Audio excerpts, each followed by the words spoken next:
বিতর্কিত ভোটার তালিকা এটা আমরা বিভিন্ন গণমাধ্যমে বিভিন্ন সময় দেখেছি, আপনারা আলোচনা করেছেন, ইভেন আমাদের সাধারণ মানুষের মাঝেও এই ধরনের একটা পারসেপশন আছে। আমাদের বাড়ি বাড়ি যাচাই করতে যাওয়ার অন্যতম প্রধান উদ্দেশ্যই হচ্ছে এটি, যে এই কমিশন দায়িত্ব গ্রহণের পরে পরিবর্তিত পরিস্থিতিতে একটা শুদ্ধ ভোটার তালিকা ছাড়া আমরা কনফিডেন্ট বোধ করছি না। এই জন্যই বাড়ি বাড়ি গিয়ে এগুলোকে যাচাই করা। এখন প্রাথমিকভাবে আমাদের কাছে প্রতীয়মান হয়েছে যে এই ভোটার তালিকা যেটা বিতর্ক বলছি আমরা বা শুদ্ধতার অভাব বলছি, এটা মূলত তিনটা কারণে হচ্ছে। একটা হচ্ছে মৃত ভোটারদের তালিকা থেকে বাদ না পড়া। দ্বিতীয়ত হচ্ছে যে কোনোভাবেই হোক সতর্ক প্রযুক্তিগত থাকা সত্ত্বেও, টাইটনেস থাকা সত্ত্বেও কোথাও কোথাও দ্বৈত ভোটার থাকার সম্ভাবনা, অর্থাৎ একই ভোটার দুই জায়গাতে তালিকাভুক্ত হওয়ার সম্ভাবনা। আর তৃতীয়ত হচ্ছে বিদেশি নাগরিক কেউ আপনার প্রতারণা করে তালিকার মধ্যে সংযুক্ত হয়ে গেছেন কিনা।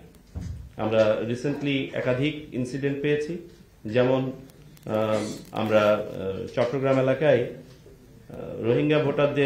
রোহিঙ্গারা যাতে ভোটার হতে না পারে সেজন্য আমরা একটা বিশেষ ব্যবস্থাপনা আছে এবং ওই এলাকাকে বিশেষ এলাকা ডিক্লেয়ার করে আলাদাভাবে আপনার ওখানে তালিকাভুক্তি করা হয়। ওই কড়াকড়ি থেকে বাঁচতে 19 জন এ পর্যন্ত আমরা যেটা পেয়েছি নীলফামারী সদরে গিয়ে ভোটার হয়ে গেছে। সো এই ধরনের এটা এভিডেন্সিয়ালি আমাদের সামনে আছে। সো এইভাবে আমাদের ভোটার তালিকা বিতর্কিত হয়েছে।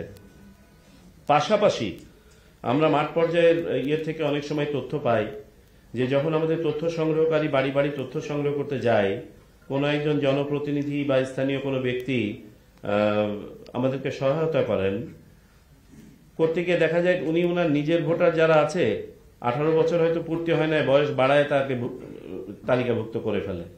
আবার যাকে তিনি মনে করেন যে সেটা তার ভোটার নয়, তার 18-19 হলেও তার তথ্যটা গোপন করে তালিকাভুক্ত হতে দেয় না। আমরা এর বাইরেও আরো অনেক ধরনের আছে, বাট এগুলোই মূল। তো আমাদের দৃঢ় বিশ্বাস এবারে আমরা সেইভাবে সেন্সিটাইজ করছি। আমাদের সকল অফিসের সাথে আমরা ইতোমধ্যে কথা বলেছি, বার্তা পৌঁছে দিয়েছি।